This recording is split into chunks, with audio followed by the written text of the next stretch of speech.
What's up guys, welcome back to the channel. In today's video we're going to be doing something really exciting because we're starting to rebuild the 350Z's rear subframe. I'm going to be polybushing it. That's right, we're going to be polybushing the rear subframe, the whole lot, the differential, the lot.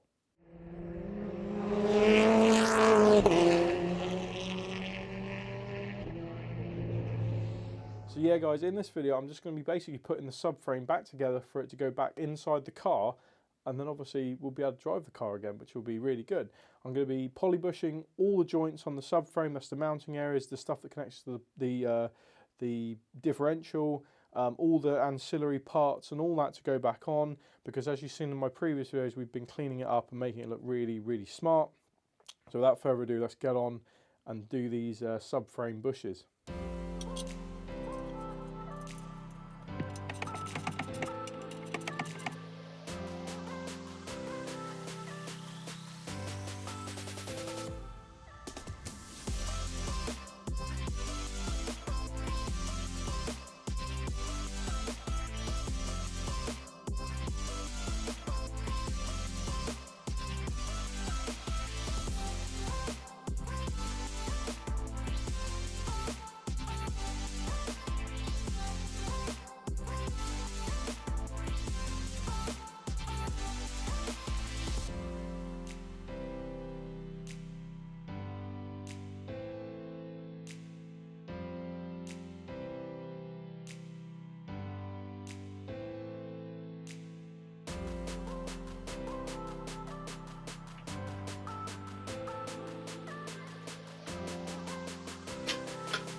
Right then guys, so I've made an horrendous amount of progress on this car.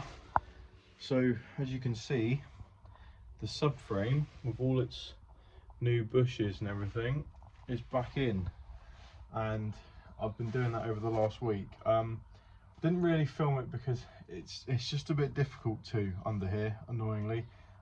Taking it off was easy because obviously you could just drop it and have the camera sort of looking, but when you're putting it back up, it's so fiddly. But I'll run you through basically what I did, because it's actually not as hard as you think. So the subframe itself is not actually that heavy. So I found that having a couple of people just basically pulling it up into the bottom of the car with just the top arms attached to those like wishbone ones. I don't know if you can see that up there. They are obviously the hardest ones to get to. With those just attached, and obviously everything that's sort of hanging on it is obviously underneath, and the roll bar, as long as they're attached, you can put it up into the bottom of the car. And then after that, it was just a case of getting the diff on the trolley jack and basically just strapping it to it and just offering it up to the car, and then just doing up all the bolts. And then after that, it's just a case of like rebuilding the suspension. You just go around and put all the arms back on. It's not actually that difficult. Put the handbrake cable back on, then you can put all the drive shaft stuff back on. And it's actually pretty simple, to be honest with you. You can do it, just do it as and when. You don't need to, I mean, if you wanted to and you had enough space and lifting equipment, you could probably put the subframe back together on the bench and then lift it into the bottom of the car. But obviously I don't have all that equipment and stuff like that, so I'm just doing it on the driveway, and it means that obviously you can do it on the driveway because I've done it on the driveway. But yeah, apart from that, it's all together. So the only things sort of left are, you know, like this eccentric bolt here, where I had to actually cut it off because it was completely rusted. Obviously I need new of them, but the plan is that I'm going to replace this. This is the camber arm, and then there's obviously the traction arm here. I'm going to replace them with adjustable ones, so these bolts that are all nasty and knackered can be replaced with what they call eccentric lockout kits, so a bolt that doesn't move because the camber would then be on the arm. But that's to come in later videos, so I've kind of just put everything back together. But that brings me to the end of this video, guys. I hope you've enjoyed it. I have put in all this, but I didn't think I'd get to this stage, so I'm really happy I have.